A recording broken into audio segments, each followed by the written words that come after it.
মুসা আলাইহিস সালাম কোন নবী? মুসা আলাইহিস সালাম। নরম না গরম? গরম। মুসা আলাইহিস সালাম আল্লাহরে কান্না, তুমি যে আমারে বেহেশত দিবা, একলা একলা কেমনে ভালো লাগবো? একলা কোনো ঘুমাইতে যাব, কথা কথা কইতে একটা মানুষের দরকার। আল্লাহ বলল তুমি কি কও? বলে হ কইছি। বলে তাহলে কথা কথা দরকার হলে তোমার লাগে এখন থাকবো। বলে এটা কেডা? বাবা হে আবার তো ফেস লাগাই দিছো তুমি। বলে এটা কেডা? বলে এটা একজন লোক আছে অনেক দূরে বাড়ি। বলে কি কোন দূরে? বলে এই ব্যক্তি তোমার সাথে জান্নাতে বসবাস করবে, তোমার সাথে জান্নাতে থাকবে। আর সেই লোকটা হলো কসাই ব্যক্তি। কি ব্যক্তি? কসাই। কসাই কি গরু জব করে না? গরু ছাগল জব করে না? কি কয়? আপনারা কি কয়? কসাই না বাজান? কসাই কি? কসাই। কসাই মুসা নবী কয় কসাই লাগবে আমার কাছে থাকবো আর আমি একজন মুসা নবী। কয় হেরে দেহ লাগবে বাবা। কয় আল্লাহর কাছে হেরে দেখতে গো, আল্লাহ কয় অনেক দূরে। দূরে নিয়ে আমি যাই না, তুমি ব্যবস্থা করো। তোমার লাগে কি দূরে আর কাছে আছে? আল্লাহর জন্য কি দুনিয়ার কাছে আছে? আল্লাহর কাছে তোমার জন্য কি দুনিয়ার কাছে আছে? আমাদের ব্যবস্থা করো। আল্লাহ তাআলা আসমান থেকে মেঘের টুকরা দিলেন, এর ফেস দিয়া মুসা আলাইহিস সালামের এই কসাই বাড়ির কাছে নিয়ে নামাইছে। মুসা আলাইহিস সালাম সেখানে নামার পরে কিছু লোককে জিজ্ঞেস করলেন, ভাই গরু ছাগল জবাই করলেন, বকরি জবাই করে যে এই কসাই বাড়ি কোথায়? ওই সামনে গেলে পাইবেন। সামনে যাইতে যাইতে আরো সামনে গেলেন, আরো সামনে গেলেন, গিয়ে দেখতেছে একটা পান্নাঘর। কি ঘর? হ্যাঁ পান্নাঘর। ব্যাপারটা বলে যে আমলে থাকবো। ঘরের ভিতরে গিয়ে কিছু পায় না, সুন্দর একটা দুলুন, যে বাচ্চারা যাবে দোলনা, কিনা দোলনা, একটা দোলনা পাইলেন উপরে। দোলনাটা নামাইলেন এবং দোলনার ভিতরে বড় একটা গাঠি দেখা যায়। এই গাঠি খুললেন, খুলে দেখে একজন মহিলা। এই মহিলার বয়স হলো 350 বছর। কত বছর? 350 বছর। 350 বছর। এই মহিলা এত বয়স হয়েছে, এই মহিলা আল্লাহর দরবারে দোয়া করেছিল, আল্লাহ এই জামানার পয়গম্বর মুসা নবীর না দেখে তুমি আমার কবর নিও না। মুসা নবীর না দেখাইয়া আমার তুমি কবর নিও না ভগবান, আমি মুসা নবীর দেখতে চাই। আর এই মহিলা সন্তানটা কসাই ব্যক্তি, বাজারে যাইয়া ছাগল ক্রয় করিয়া ছাগলের জব করিয়া ছাগলের ভিতরে দিল কলজা আছে না নাই? এই দিল কলজা প্রতিদিন মার জন্য রেখে দেয়, সে বিক্রি করে না। দিল কলজা আইনা বাড়িতে রান্না করিয়া মার মুখের ভিতরে দে আর মা খায় আর বলে, প্রভু গো আমার ছেলে জামানার পয়গম্বর মুসা নবীর সাথে তারে তুমি জান্নাতে রাখো।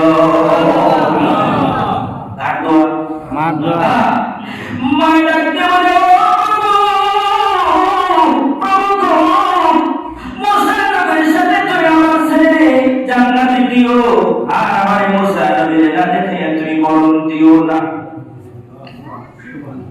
মা ডাক দিয়ে বলছেন, বাবারে তুই যে চলে যাস, ছাগল ক্রয় করিয়া বাজারের মধ্যে খরিদ্দার করিয়া তুই মাংস বিক্রি করস, আমি যদি ইন্তেকাল করি তুই কেমনি বুঝবি? বলবা আমি তো জানবো না, কোনো খবর তো পাইতাম না। বলে তুই যে বাজারে যাস, তোর হাতে একটা লাঠি আছে, এই লাঠির মধ্যে একটা ফুল বাঁধা রাখবি।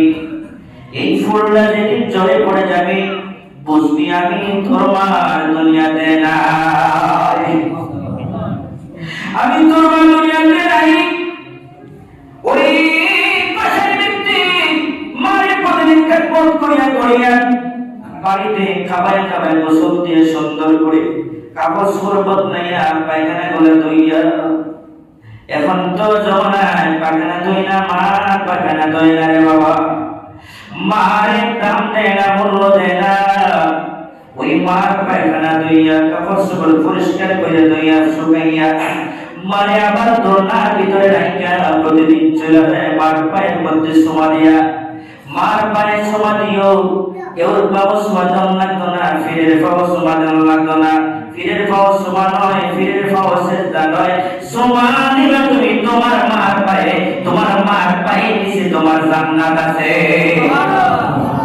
মার পায়ের মধ্যে সোমা দিয়া বাড়ি করে যাইবা, ওই মা বললেন বাবা তুই চলে যাস, আর তোর লাঠির মধ্যে একটা সুন্দর করে একটা ফুল বাঁধা রাখবি, এইটা যখন জয়না যাবে বুঝবি আমি পড়ে গেছি। মুসা নবী ঘরের ভিতরে ঢুইকা দেওয়া না পাইয়া একমাত্র এই মহিলারে পাইলেন। দোলনার ভিতরে দোলনা খুলতে দেরি, গাঠুরি খুলতে দেরি, ওই 300 বছর 350 বছরের বয়সের মহিলা চোখ বড় বড় করে চাইয়ে পড়তেছে না ইলাহা ইল্লাল্লাহু মুসা কালিমুল্লাহ।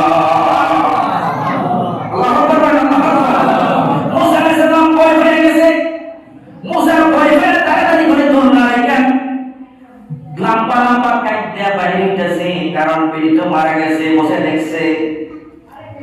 এখন অনেক দূর থেকে ওই যে কসাই ব্যক্তি তাড়াতাড়ি করে আইতাছে, দৌড় ফাটতেছে, দৌড়তে দৌড়তে পেরেশান হয়ে গেছে। দেখতেছেন বিশাল বড় একটা পাঞ্জাবিওয়ালা লোক, পাগড়িওয়ালা লোক যাইতাছে গা। ডাকতে এ বাবা, এ ভাই পথের পথিকে তুমি দাঁড়াও। মুসা নবী বললেন মনে হয় আমি কোনো কেসের আসামি হয়ে গেলাম, না কোনো মামলার আসামি হয়ে গেলাম। মুসা নবী ডাকতে এ ভাই দাঁড়াও। মুসা নবী দাঁড়িয়ে বললেন আপনি দিয়ে আসেন। আসার পর বললেন কি হইছে বলে ভাই আমার মা ইন্তেকাল করছেন, আপনি দরবেশের মতন দেখা যায়, পাগড়িওয়ালা পাঞ্জাবিওয়ালা মুসলমানের মতন মনে হয়।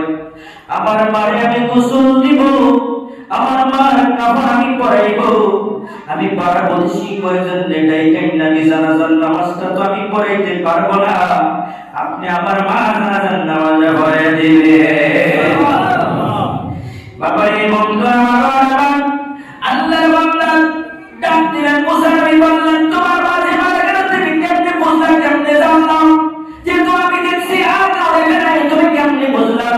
ডাক দিয়ে আবার মুসা নবী আমার মা বলছিল লাঠি টাকার মধ্যে একটা ফুল বাঁধতে রাখার জন্য, আমি ফুল বাঁধিয়ে প্রতিদিন আমি বাজারে যাইয়া আমি ছাগল জবাই করি, আর মাঝে মাঝে লাঠির দিকে তাকায় থাকি কোন সময় ফুল জড়িয়ে পড়ে যায়। আজকে গোসল কাফন দিয়া আমার মানে ওই ছাগলের দিল পরিজা খাওয়াইয়া মার কান্ডা পয়রা আমার ডাকতে বললাম চুমা দিয়ে আমার পায়ে চুমা দিয়ে কপালে চুমা দিয়ে বাইর হয়ে গেলাম। রাস্তার মধ্যে যাইতে যাইতে কিছু দূর যাওয়ার পরে দেখতেছি আমার হাতের লাঠির ফুল জড়িয়ে গেছে, এই বুঝতে পারলাম আমার মা দুনিয়া থেকে বিদায় হয়ে গেছে। মুসা নবী বললেন ঠিক আছে তুমি গোসল দাও। তার মারে গোসল দিলেন, কাফন দাফনের ব্যবস্থা করলেন, সব কিছু রেডি হয়ে গেলেন। জানাজার নামাজ মুসা নবী পড়াইলেন এবং কবর দিলেন। যাওয়ার সময় মুসারে ডাকতে আপনি কে গো, আপনারে তো আমি চিনলাম না, আপনারে তো চিনলাম না, আবার আমার জানাজার নামাজ আপনি পড়াইলেন, দাফন কাফন করলেন, সবকিছু সমাধান করে আপনি চলে যান, আপনি কি? ডাক দিয়ে বলে রে কসাই রে, আমার তুমি চিনো না? আমি আমার আল্লাহরে জিজ্ঞাসা আমার সাথে জান্নাতে কোন ব্যক্তি থাকবে, আমি আমার আল্লাহরে জিজ্ঞাসা করার কারণে আমি জমানার নবী পয়গম্বর মুসা আলাইহিস সালাম আমার আল্লাহরে জিজ্ঞাসা করার পরে আল্লাহ বলেছিল তুমি কসাই আমার সাথে জান্নাতে থাকবে, তোমার দেখার জন্য একমাত্র আমি আসছি। এ ভাইরে তুমি কেন জান্নাতে থাকবে বুঝতে পেরেছি। তোমার মার খেদমত করার কারণে তোমার ভাই আল্লাহ দরবারে দোয়া করেছে, আল্লাহ আমার ছেলেরে তুমি মুসা নবীর সঙ্গে জান্নাতে দিও। আমার আল্লাহ পাক রব্বুল আলামিন তোমার মায়ের দোয়া কবুল করছে, তুমি আমার সাথে মুসা নবীর সাথে জান্নাতে থাকবা।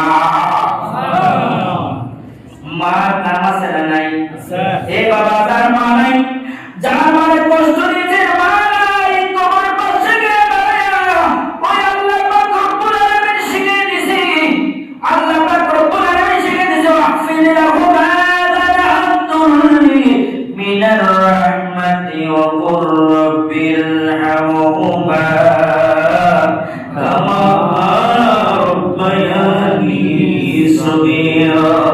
মা কবরের পাশে, বাবা কবরের পাশে দাঁড়িয়ে যদি আপনি মার জন্য, বাবার জন্য যদি কবর বেরোনোর দিকে যদি কবর দূরে থাকে, অনেক দূরে থাকে, সৌদি থাকে, বিভিন্ন দেশে যদি থাকে, নিয়ত করা দাঁড়াইয়া সূরা ইখলাস 3 বার পড়ে, সূরা তাকাসুর পড়ে ওই জগৎকে মায়ের জন্য, বাবার জন্য দুইটা হাত তুলে চোখের পানি চাইয়া যদি আপনি কাঁদেন, আমার আল্লাহ বলে রব্বির হামহুমা কামা রব্বায়ানি সগীরা।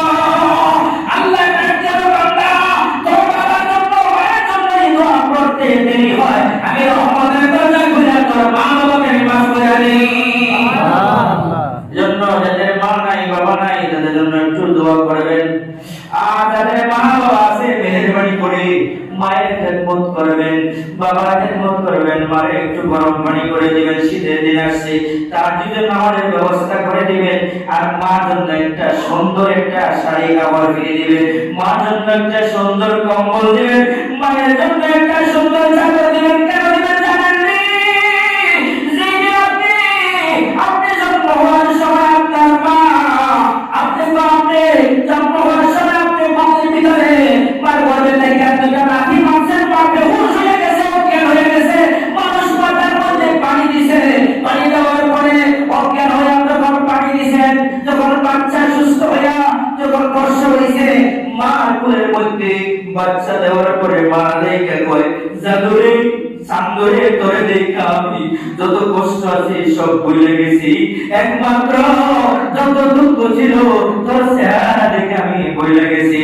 বন্ধুরা আমার ওই মায়া শীতের দিন মায়ের মধ্যে ঘুমাইছে, মা ডান দিক থেকে ডান দিকের মধ্যে শুকনা লেখার মধ্যে শুয়েছে, ডান দিক যখন শুয়ে দিকে গেছে, মা বাম দিকে বিলাইছে, বাম দিকে যখন আপনি শুয়ে গেছেন, আবার পেশাব পায়খানা করে বিদায় দিয়েছেন।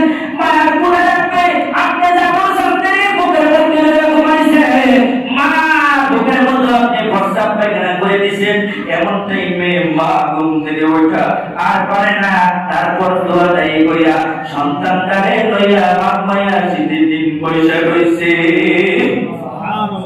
আল্লাহু আকবার বলেন। এই মায়ের কোনদিন কষ্ট দিবেন না, এই মায়ের কোনদিন কষ্ট দিবেন না।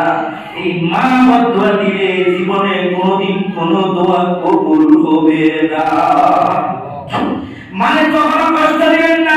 মা এমন মা যে মা দুনিয়া দেখবেন না, যে মা আলো পালনা করলে, যে মা কত কষ্ট করেছে মায়ের জন্য, যে দরদ থাকে।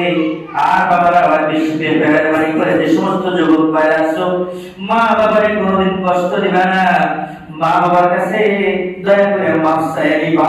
আমার আল্লাহ বলে, বান্দারে তুই গুনাহ করতে করতে অপরাধ করতে করতে আমার কাছে মাফ চাইলে আমি মাফ করে দেই, আর আমি এত দয়া হয় আমার বেশি, কিন্তু তোর মায়ের কাছে মাফ চাইলে মারও দয়া হয় লাগে। মাইকে সন্তানের মুখ করিস না, আমি তোরে জীবনের জন্য মাফ করে দিলাম, আর অন্যায় করিস না। মায়ের খেদমত করবেন। আল্লাহ পাক রব্বুল আলামিন আপনাদেরকে আজকে যে পবিত্র